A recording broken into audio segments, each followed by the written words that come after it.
जय विजय को जो 3 बार राक्षस होने का श्राप लगा हुआ था, आज तीसरी बार उस श्राप का समय आ गया। जय विजय ने तीसरी बार द्वापुर के अंत में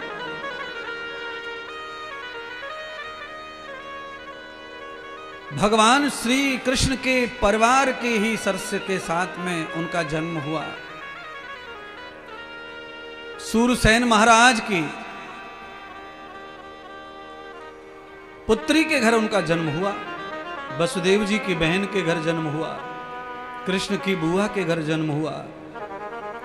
शिशुपाल और दंतवक्र के रूप में वो प्रकट हो गए।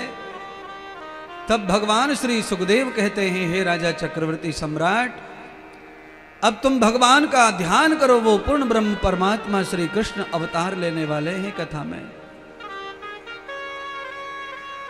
तो भगवान श्री कृष्ण को पूर्ण ब्रह्म मान करके बताया सुखदेव जी ने। सब लीलाओं को पूर्ण करने वाले, सब कलाओं से पूर्ण परमात्मा ब्रह्म बनकर आए। परीक्षित ने कहा कि आने के कारण जय और विजय है। नहीं, धरती के ऊपर इतना पाप का बोझ बढ़ गया था कि उस बोझ को धरती माता सहन नहीं कर पा रही थी। धरती कांपने लगी, वजन के मारे, पाप के भार के मारे इतना अति पाप हो गया। तो धरती ने कई जगह दुहाई दी, मेरी रक्षा करो, मेरी रक्षा करो। पर धरती की रक्षा करने के लिए कोई देवता आगे नहीं आया और कोई कर नहीं पा रहा था। तब धरती माता ने स्वयं गाय का रूप धारण करके भगवान विष्णु लोक में जाकर प्रार्थना की। सुखदेव जी ये बताना चाहते हैं कि धरती माता ही गौ माता है। गौ माता अगर दिख रही है तब तक ही धरती दिखेगी, ये ध्यान रखना है सबको। देखिए, हम केवल सनातनी और हिंदुओं को ही समझा सकते हैं अपनी कथा के माध्यम से। जो लोग इन बातों को असत्य मानते हैं, गौ विरोधी लोग हैं, जो शैतान बुद्धि के लोग हैं, हम उनको समझा नहीं सकते हैं। पर हम ये सोशल मीडिया है, कथा लाइव चल रही है, कथा लोड हो जाती है यूट्यूब के ऊपर, गूगल के ऊपर, तो सब लोग कभी न कभी कहीं न कहीं सुनते रहेंगे, सुन लेंगे। मैं तो धरती की पूरी मानव समाज को कहना चाहता हूँ कि गाय दिख रही है तब तक ही तुम सब दिख रहे हो, धरती दिख रही है। जिस दिन गाय दिखना बंद हो जाएगा, धरती सीधी पाताल में चली जाएगी, कोई नहीं बचेगा। क्या प्रूफ है, क्या प्रमाण है? गाय जानवर है, उससे धरती का क्या संबंध है? धरती और गाय का बहुत संबंध है, मेरा और धरती का बहुत संबंध है। धरती पर जितने भी जीव आए हैं सबका धरती से संबंध है प्यारे बंधुओं। गौ माता तो धरती का स्वयं रूप है। जो जमीन बंजर पड़ी है, उस बंजर जमीन में गाय को बांध दिया जाए महीने 2 महीने, वो गाय रहने से धरती उपजाऊ हो जाती है, धरती जीवित हो जाती है, धरती का धर्म वापस आ जाता है। गाय के खुर में, गाय के मूत्र और गोबर में धरती को ताकत देने की शक्ति होती है। गाय कहाँ से खाती है? धरती से ही खाती है। पर गाय के शरीर में भगवान ने कोई ऐसी ऑर्गन्स बॉडी में लगाए, पार्ट लगाए, कोई मशीनरी लगाई है जिसकी वजह से खाया हुआ इतना ज्यादा पावन ऊर्जावान हो जाता है, अग्नि से भर जाता है कि मरी हुई धरती भी जीवित होने लगी है गोबर का खाद डालने से, मूत्र छिड़कने से। परम प्रभु परमात्मा आप सभी सनातनी हिंदुओं को अकल देवे और बातों को समझने की शक्ति देवे और विश्वास करने का सामर्थ्य देवे। आप सब लोग तो कम से कम ऐसा सोचो कि हम तो गाय के पूर्व से ही पुजारी हैं। भगवान दत्त गाय के पुजारी थे, भगवान वशिष्ठ गाय के पुजारी थे। इन सबके चित्र के साथ गाय बंधी है। और ज्यादा दूर जाने दो, सारी दुनिया को चलाने वाला गोपाल भी गाय का पुजारी था। तो फिर मैं कैसे पुजारी ना बनूं? फिर आपको क्यों ना कहूं कि आप भी पुजारी बनो। सारी दुनिया को चलाने वाला गाय का पुजारी बना। आज वही गाय के ऊपर आपत्ति आई है, संकट आया है, विपत्ति आई है, दुख आया है। कितने लोग बहिष्कार कर रहे हैं वोटों का।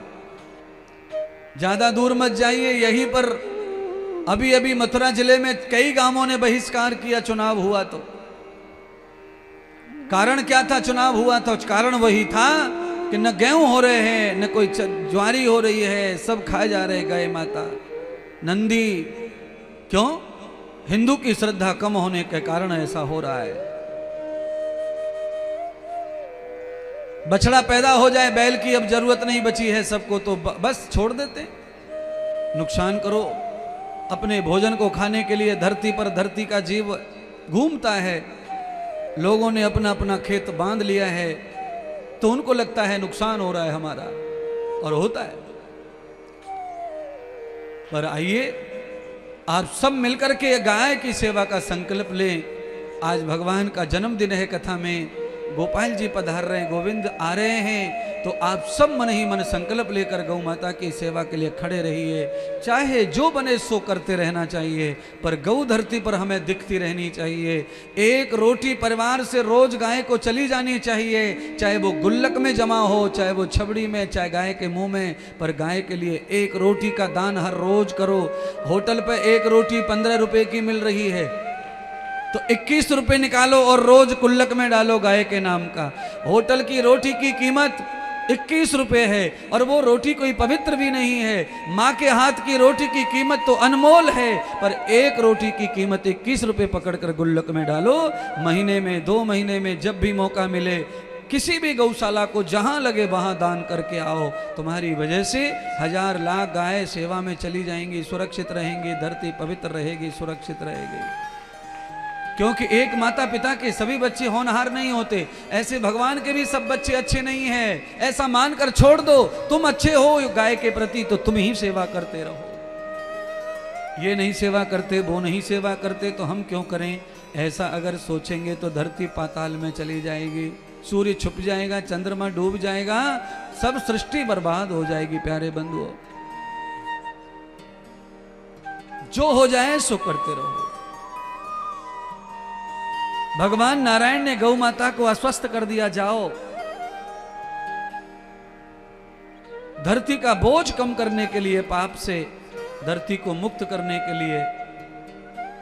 मथुरा के राजा उग्रसेन की पुत्री वसुदेव देवकी के साथ निमित्त बनाकर प्रकट होने वाला हूं। मेरे आने की तिथि है, मैं भाद्रपद की अष्टमी कृष्ण पक्ष में पधारूंगा। रात्रि के 12 बजे भगवान ने गौ माता को अस्वस्थ कर दिया, आकाशवाणी हो गई, सब देवताओं को पता चल गया कि ठाकुर आने वाले हैं, नारायण आने वाले हैं। सब देवता धरती लोक पर पधार गए प्रभु का दर्शन पाने के लिए, कि मेरे प्रभु जब आएंगे नारायण तो बाल रूप में वो कैसे लगेंगे, उनका दर्शन अवश्य करना है। भगवान के बाल रूप के दर्शन करने सब देवता गोकुल धरती ब्रज में पधार गए। नारायण की पत्नी लक्ष्मी पधारी, ब्रह्मा की पत्नी सरस्वती पधारी, और शंकर की पत्नी पार्वती भी पधारी।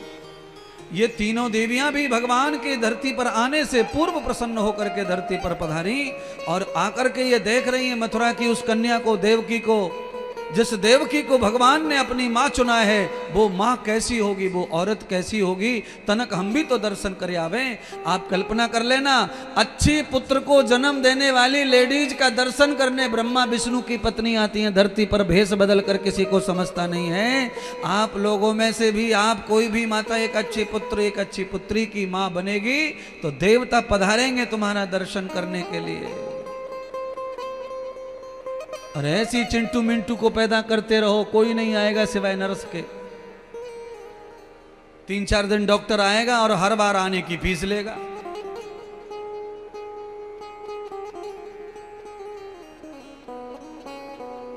और एक भी महापुरुष घर में पधारे, एक भी दिव्य पुरुष, एक शक्ति घर में पधारे, धर्मात्मा पधारे तो भगवान आएंगे, देवता पधारेंगे।